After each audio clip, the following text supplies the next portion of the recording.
I wanted to come down personally to meet with the leaders of the different parishes and communities down here in southeast Louisiana. Brought with me the Adjutant General of the National Guard, General Curtis, the Colonel, the Superintendent of State Police, Colonel Edmondson.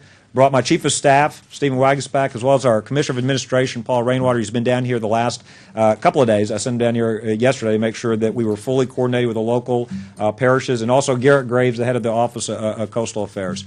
And after, I'm going to make some very brief remarks. I'm going to ask Mitch, our mayor here in New Orleans, to make some remarks, and then each of the parish leaders to talk about the situation in their parishes as well. Just want to make 3 quick points. First, we had a very good discussion, make sure that all of our efforts are coordinated, everybody's working together. During that meeting, we also participated in a phone call with the president, with Craig Fugate, the director of FEMA, as well as officials from the National Hurricane Center. We were on that phone call with the governors of Alabama and Mississippi. During that phone call, the president did let us know that he has approved our pre-landfall, our request for a pre-landfall declaration, a federal declaration of emergency. We'd made that request yesterday, and so we certainly appreciate the approval of that request. A couple of words to folks out there that may be watching this. Obviously, every storm is different. The tropical storm and eventually what may become Hurricane Isaac certainly provides and presents unique challenges to our state, and especially, not only, but especially our coastal communities. I want to make a couple of points to our people. Number one, if you are thinking about evacuating, and we strongly encourage those that are living in coastal areas outside of levee protection, those south of the intracoastal, those that are living in areas that are prone to flood, and especially those areas that have been put on a hurricane watch. There are 20 parishes that have been advised. We strongly encourage those people to evacuate. In many areas, there are mandatory evacuations for those targeted areas. Again, areas outside the levees, south of the intracoastal and low-lying areas that are expected to get hurricane-level winds, tropical storm-level winds, and tidal surges. Today is the day to move. So those that are thinking about leaving, today is the day to leave. Today is the day if you need to get your prescriptions refilled, if you need to get your batteries, if you need to get bottled water, if you need to get non-perishable food. Today is the last day that we advise people to go and do that.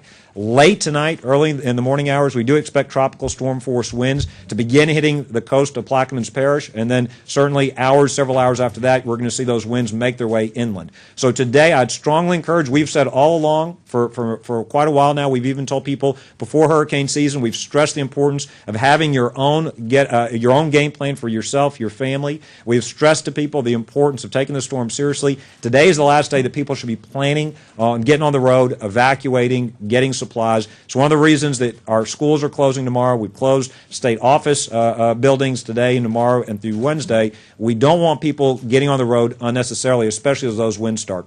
The second point I'd make is that this storm will present its own unique set of challenges. One of the challenges that we do anticipate is that we could see tropical force level winds for 24 to 36 hours in some communities, and that can lead to not only downed tree limbs, power outages. We're also expecting extended periods of heavy rain, and so that can result and will likely result in localized flooding. So we know from previous experience in other states and other storms here in Louisiana that there are a number of injuries and sometimes even fatalities after the storm due to localized flooding and down tree limbs and down power lines. So we encourage everybody to be extremely cautious in dealing with the damage afterwards. We do anticipate, again, down tree limbs. We do anticipate localized flooding, and there could be power outages given what we've been told about the extent of these hurricane and tropical force level winds, as well as the intense rainfall and the high coastal surges. I'll close by saying certainly we continue to have several buses at Zephyr Field. The state's made available thousands of slots in terms of shelter slots. We've got hundreds of slots in medical shelter slots. The American Red Cross has opened several shelters. Many parishes have opened in-parish shelters. So there are transportation resources available for those that need help. There are shelter slots available for those that need help. There are other resources for those with pets and special medical needs. There are resources available. But I can't emphasize enough, today is the day. For those that want to leave, today is the day they should move. For those that need to go get supplies, today is the last day that we would recommend that people do that. I want to commend the folks that are staying with me. I'm going to turn things now over to Mitch Landrieu, the mayor of New Orleans, but I want to commend the local and regional leaders you see. Many of these parish leaders have been tested through previous hurricanes and the oil spill and the high water event last year. Even those that are new in their current positions have significant experience in the private and public sector. So we've got a great team here, and each of them is going to talk a little bit more about their preparations in their local parishes. And I will encourage people to follow the guidance of their local EOCs, their local leaders. Pay attention to the weather updates, because this storm, the track could change, the intensity could change. We all know that their projections are only that. They're only projections at this point. So we strongly encourage folks to pay attention to the information from their local leaders. From the state level, you can go to 211 to get information on shelter, slots, transportation resources, and other up-to-date information. With that, I'll turn things over to Mitch. Governor, thank you. Governor, thank you very much. I want to begin, as the governor did, by thanking President Obama for the telephone call. We had what I would consider to be a very robust, very informative call involving the governors from the neighboring states with the president. Craig Fugate was on the call, who many of you know is the head of FEMA and cut his teeth in Florida, so has extensive experience. Secondly, I want to particularly thank the governor for how forward-leaning he and his entire team have been. For those of you that are aware of it, Kevin Davis, who used to be the president of St. Tammany Parish, is now running the governor's office of Homeland Security and Emergency Preparedness, and has extensive experience in this regard. And I think that you can see from the picture that you have standing behind us, all of these parish presidents have been in constant contact with each other. And so what you see is a very good integrated federal, state, and local series of individuals that are prepared as well as we possibly can. As the governor said, I don't want to reiterate everything I spoke about in the press conference at 12 o'clock, but I want to highlight just a couple of things.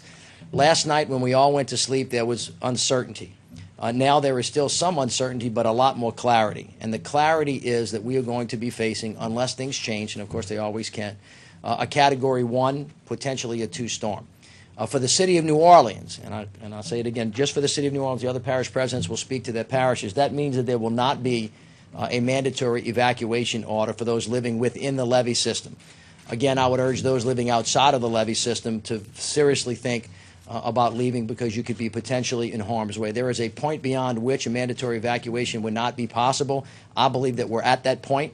Having said that, I want to reiterate what the governor said. If your plan for an event like this was to leave, now is the time to leave. And we think that you have to do it tonight, because once these tropical storm winds start hitting us later tonight or about 1 o'clock this morning, they will continue to increase in speed and intensity until hurricane winds hit us, predictably at this point in time at about 11 o'clock tomorrow night. Of course, that could change, and we need everybody to be on point. The last thing that I would say is this: is notwithstanding the fact that we are not expecting a Katrina-like event, that is, breaking the levees with that kind of flooding in the city, a Category 1 and a Category 2 storm can bring significant damage in terms of wind, water, or electric. And a lot of loss of life comes from people being careless and not paying attention. So this is a very serious event that can be significant damage. There could be significant consequential damage if we have an electrical outage that lasts a long time. So again, we're asking everybody to execute their plans as you have prepared to do so. Be vigilant, be smart, use common sense, and stay tuned. We will keep you updated if and when the information changes. And again, let me thank all of the other parish presidents for being here. I am, with the governor's permission, going to turn over to John Young from Jefferson Parish, and after that, each one of the other parish presidents will take a turn speaking to the issues of their parish. John. Thank you, Governor. Thank you, Mr. Mayor. I want to thank the governor's staff and the governor for help during this event. They've been a good partner. I want to thank Mitch and all the fellow parish presidents here, the State Police, National Guard. I also want to say that in terms of Jefferson Parish, we had worked with the mayor of Grand Isle. Of course, Grand Isle is the largest inhabited barrier island, always at ground zero, whether it be for hurricanes or oil spills. Yesterday, the mayor issued a mandatory evacuation for campers and tourists, and today at 9 a.m. A mandatory evacuation for residents of the island. I want to thank Parish President Charlotte Randolph for making the Lafourche Recreational Center available to those citizens of Grand Isle should they desire to shelter in that facility. We also, working with the mayor of Lafitte, issued a mandatory evacuation today for the areas of Lafitte, Crown Point, and Barataria. That is Jefferson Parish's communities, Grand Isle, Lafitte, Crown Point, and Barataria, that are outside the levee protection system. There's two threats in terms of all of our communities, but certainly in Jefferson Parish. The threat to those communities outside the levee protection system is tidal surge and storm surge. We are marshaling sandbags, tiger tubes. We've built rock dikes. Public Works Department is working down in Lafitte, Crown Point, and Barataria. We're marshaling additional pumps in that area to take care of the expected storm surge. We have Public Service and Public Works people on Grand Isle, our Water Department working with the mayor of Grand Isle. So that threat outside the levee protection system is storm surge, tidal surge. In terms of our community and the rest of Jefferson Parish, within the levee protection system, we feel that we're obviously much better protected, as is the entire metropolitan community, since Katrina, with the billions of dollars that have been spent with hurricane protection and risk reduction systems. But the main threat for those areas is not the storm surge, but the rainfall. And as we all know, every drop of rain that falls in this metropolitan community, Jefferson Parish included, has to be pumped out. And our system is only designed to drain 1 inch per hour and a half an inch every hour thereafter. We had a lot of rain during Tropical Storm Lee. We were able to keep up with it as long as it spread out over several hours. It looks like this storm will sit over us as a slow-moving storm for about 24 to 36 hours. I can assure the citizens of Jefferson Parish that the pump operators are on the job and will remain on the job throughout the course of this event on a 24/7 basis. We're going to pump down the canals to make extra capacity. We have Public Works people stationed to clean out debris in catch basins to allow better drainage. We would ask our citizens to also go out in front, check their catch basins and drains, and do what they can do to also help with that regard. In terms of the other part, the other threat would be wind, and certainly taking out all your outside furniture, put it inside so that it doesn't become a projectile that damages your home, or your neighbor's home, or someone individually, personal injury. So that is what we're looking to do. And as the governor said, if your plan is to leave, obviously, if your personal plan, which we've been stressing, is to leave, now's the time to leave, because the winds are going to pick up, the weather is going to deteriorate tonight, going through tomorrow. If your plan is to shelter in place, obviously you need to get your water, your food, your batteries, and everything you need to wait out the storm. And again, it's not always surviving the storm. It's a lot of times surviving the aftermath of the storm. And although every storm is different, with Gustav, we did have some power outages for a long period of time. So we need to be prepared for that as well. But I can assure you that at our level in Jefferson Parish, working with the state and federal officials, we will keep our essential personnel working around the clock to do what we need to do in Jefferson Parish with the council to protect life and property of our citizens, and to work together with our neighbors in these neighboring parishes. So we're preparing for the worst, but certainly hoping and praying for the best. Thank you. Thank you very much. Thank you, Governor, for getting us all together, and Mayor Landrieu, thanks for hosting this. There's not a lot I could add to what you've already heard. We've all had press conferences and given you as much information as we can. The couple of things I will say, the Highway 11 on South Shore will be closed tomorrow morning at 6 a.m. That will affect North Shore residents somewhat. That has gone out as a press release, and it's on the news already. We do not have a mandatory evacuation in any part of St. Tammany. We are, as the governor said, urging those people in the low-lying areas to please consider moving and move today. It is still voluntary. We're worried about the surge. We have an idea of 6 to 12 feet surge from Lake Pontchartrain. So we'll go through that as it comes, but I can tell you we have opened our Emergency Operations Center. We called our staff in yesterday. It is operational now and will be 24 hours starting tomorrow, but we're going along our plan that was developed while President Kevin Davis was president of St. Tammany Parish, and it's still working well, and we've added a little to it, and it's working exactly the way it should. So we're well prepared, and we're ready for whatever the storm brings. Thank you. Thank you, Governor. Can I use that too? Kevin? Yeah, it's his fault. He's talking last. Good afternoon. Of course, I'd like to thank the governor and, of course, Mayor Landrieu for hosting us all. And what I'd like to share is that obviously we're working on this as a region, not just for this meeting, but throughout all of our emergencies, and that's important to all of the people in the area. With regard to St. John the Baptist Parish, we do not have a mandatory evacuation. However, our individuals in low-lying areas, it's a significant concern for us. We have no levee protection. Storm surge is critical. critical, especially at the level that's being projected. So again, we're asking that you leave those areas, make plans and preparations as we've been talking about for the last several years in getting yourselves away from harm's way. Of course, we are there. Our EOC is activated as of today, 24/7. We've been involved throughout the weekend. I feel very comfortable that our Public Works and Utilities departments, as well as our others, have been out all weekend. We've had a little practice with all of the torrential rains over the last couple of weeks, but we need your help. We need your help to do your part in preparing and making the necessary preparations to protect your family. Of course, we're there in partnership with our Sheriff's Office and all the agencies. We have National Guard as well as the State Police housed in our unit, FEMA. We're in regular contact with our industry, and industry extremely important to us in St. John Parish. But they're doing what's necessary to shut down their plants. Of course, we'll need to get them up and running as quickly as possible. So we're asking our residents, make your preparations. As everyone has said, the common theme is if you're leaving, leave today. The roads will be start to clog up. We expect problems in St. John Parish, which is an evacuation route on Interstate 10, I-55, and US 51, which is severely impacted by storm surge and tidal surge. So again, make sure your routes are planned, protect your family, and we're there to protect your property and the rest of St. John Parish. Thank you.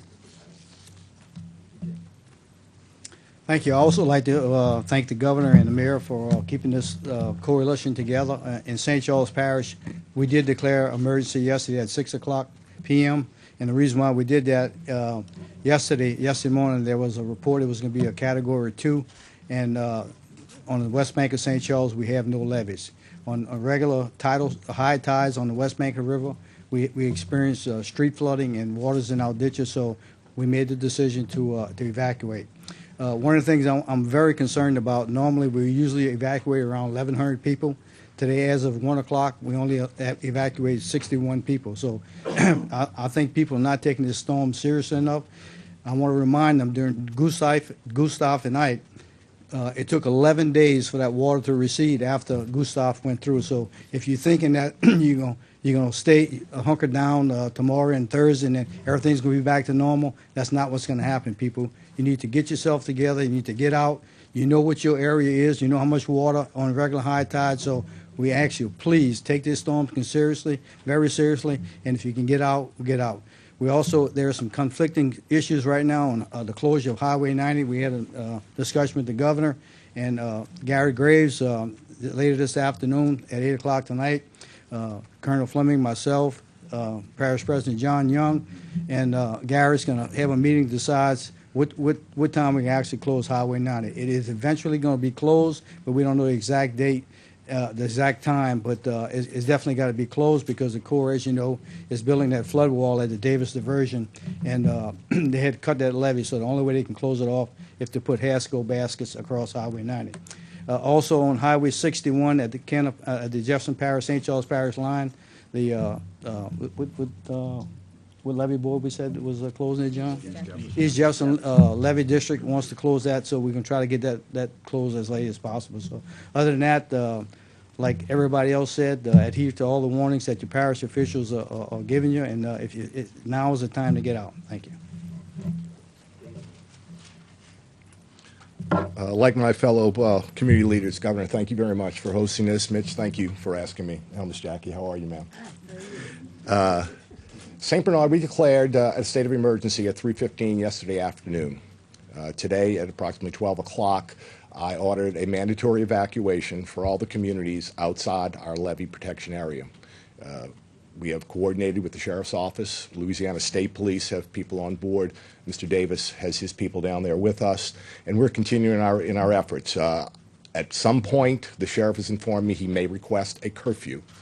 We will give plenty of notification before that happens. I will rely on the judgment of our Sheriff to make that decision.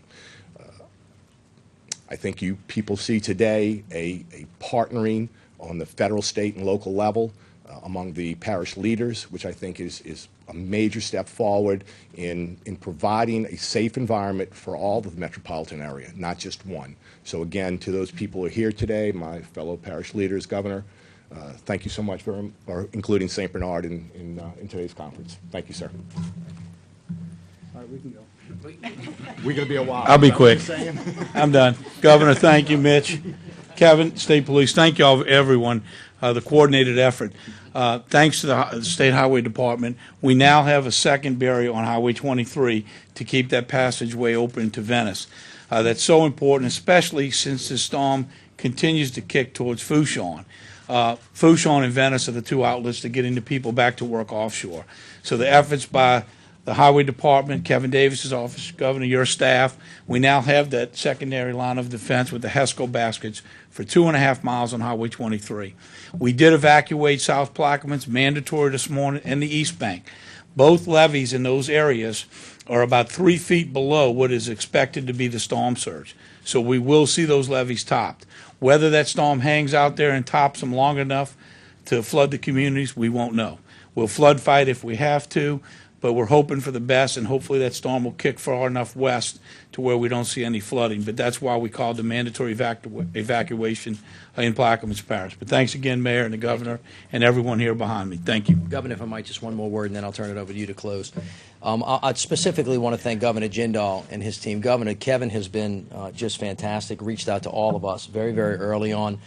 Colonel Edmondson and General Curtis both have really leaned forward in an aggressive way. Garrett has as well. Every time the city of New Orleans has needed something, this team of experts has really reached out. It gives me, and I know that I can say this on behalf of all the parish presidents, great comfort to have such an excellent partner in the state, and we really appreciate your time and your effort, and thank you for coming down. If you close out. Thank you. Thank you, Mitch. I'll just close by, again, one thing I want to emphasize again and again. Conditions change, storm tracks change, intensity projections change. It's very important folks pay attention to their local parish leaders to get the latest information, whether it's on road closures, school closures, whether it's on areas that have been flooded or power outages. So strongly, strongly encourage folks to pay attention to their local EOCs, their local parish leaders, to get the latest information and how it's impacting their communities. We'll be happy to take questions. Governor, besides the emergency declaration, was there anything in specific that you asked the president for? Yeah, well, we actually have the state's got a unified command meeting where we actually have FEMA representatives embedded in that meeting. They'd informed us yesterday, for example, that by tomorrow they're going to be delivering additional supplies of MREs, water, another, for example, 15,000 tarps at Camp Beauregard to be ready to be distributed immediately after the winds subside. And the National Guard's actually has deployed personnel as well as our own stock of MREs, water, and tarps in addition to what's coming from FEMA. They've already advanced deployed personnel and stocks so that we can get those into impacted communities as soon as it's safe for folks to be moving around after the winds and after the rain subsides. In terms of the specific request to the federal government, one of the refrains you heard, not only from me and the mayor and the other governors, not only to the president, but also at our UCC, Unified Command Center meetings, UCG meetings with the FEMA folks, is that we are going to need help after the storm as well. You know, I think certainly, folks, I think you've heard the message loudly and clearly today that if you're going to evacuate, if you're going to get supplies, today's the day to do it.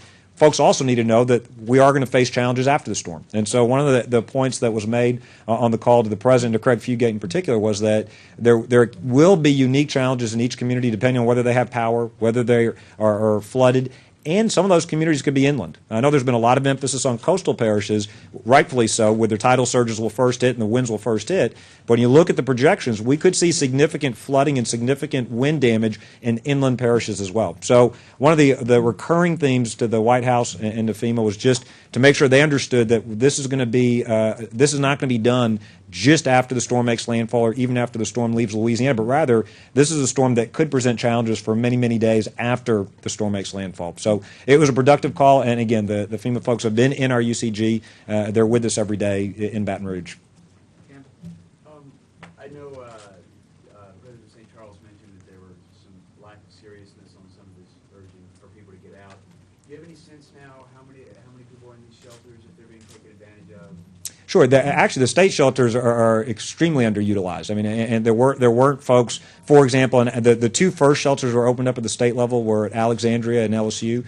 There weren't folks at the field house. There weren't folks in there yesterday or earlier today. We also opened up shelters in Shreveport and Bossier. We do anticipate there will be hundreds of folks using the field house and potentially the Alexandria facility, the medical needs shelter. In addition to that, there are over 5,000 slots the American Red Cross has opened up. And there are also additional shelters that parishes have opened up within their parishes for local, for folks that want to evacuate but don't want to go that far from home. The reality is that we've been saying for years, everybody needs to have their own game plan. Everybody needs to know before a storm comes where they're going to go, whether they're going to go to neighbors, relatives or friends or somewhere else or to another community. Everybody needs to have a plan about how they're going to take care of themselves or their families.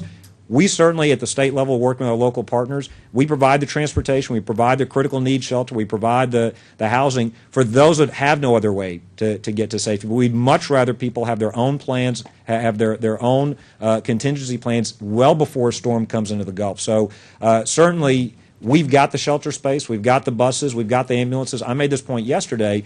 I'd much rather have dozens of ambulances and hundreds of buses and thousands of shelter slots that aren't being used this week, rather than get to today or tomorrow and then realize we needed more resources and couldn't get them in time. So I think it's a much better problem to have too many resources on hand rather than realize too late that we don't have the resources we need. So look, we strongly encourage people, the first preference is people have their own game plan, work with their own families and relatives to evacuate. But if they need state or local help, we're certainly here to provide that help. One of the other resources I didn't mention, we do have 200 wildlife and fisheries agents, over 200 boats. We have 40 aircraft through the National Guard. We have 5 states on standby to provide us with additional wildlife and fisheries agents and assets. We have other states on standby, especially Arkansas, to provide us with additional National Guard assets. We're also forward deploying assets in the case we need to conduct search and rescue missions. So we also, even though one of the refrains you've heard is we're hoping for the best, we're also preparing for the worst. So in addition to sheltering and medical and transportation and food resources,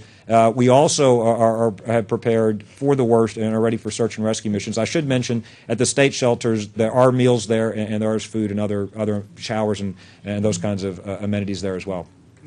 So when I'm are sorry. we going to see National Guardsmen? Will they be on the ground right after landfall? I've authorized the activation. I did this yesterday of over 4,000 National Guardsmen. We have over 4,100 National Guardsmen that are actually active and deployed now. Every parish has got, every parish up here and many more parishes beyond here have got Guardsmen as liaisons. But in addition, Guardsmen are already advanced deployed, and they're going to be in many of these parishes. So they're already helping with many missions, flood fighting and other missions. But they're also forward deployed so that they're there with high water vehicles and other assets in case they need to be there for search and rescue missions, and then can be deployed immediately afterwards for missions like, for example, distributing commodities and recovery missions. We also have Guardsmen. We have over 300 Guardsmen that are helping driving buses and otherwise providing other support to those. So there are Guardsmen in the shelters, there are Guardsmen driving buses, there are Guardsmen in the parish EOCs. So the Guardsmen actually are deployed, and there are over 4,100 that I've authorized and have deployed,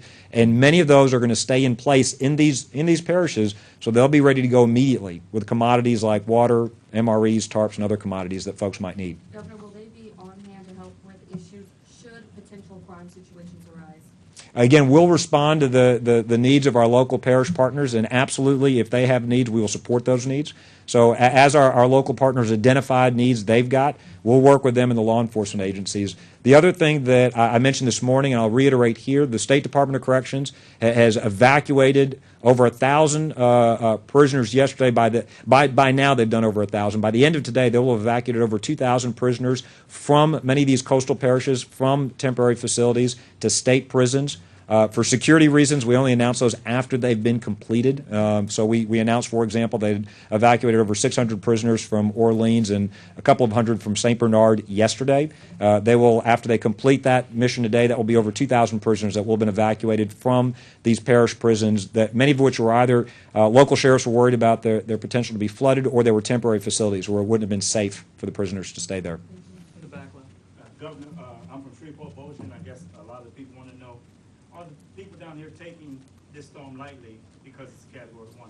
Look, I think what you hear over and over from all these different leaders is that our folks need to take this seriously. I think that you do see people evacuating the coastal areas. I think the folks that are going to be hit first, those areas that are low-lying, that are outside the levee protection areas, have a tremendous amount of experience with storms. They've been through multiple hurricanes. They've been through tidal surges before. I think the local leaders are doing a great job getting that information out to those people.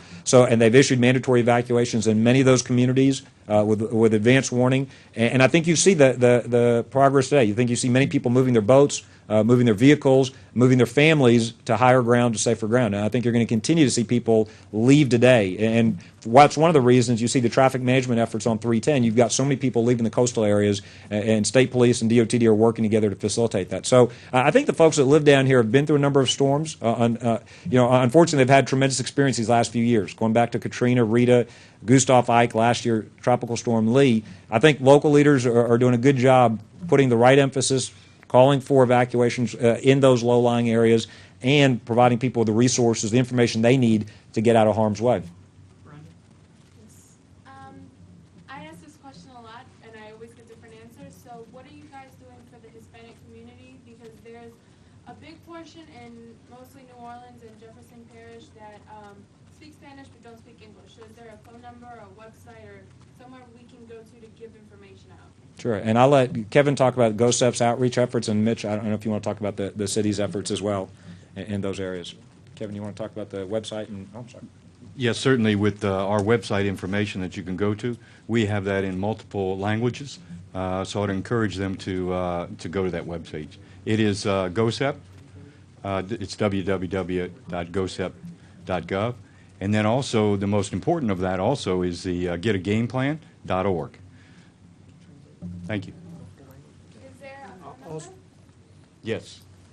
Also on the city's website, ready.nola.gov, there's a translatable link there also.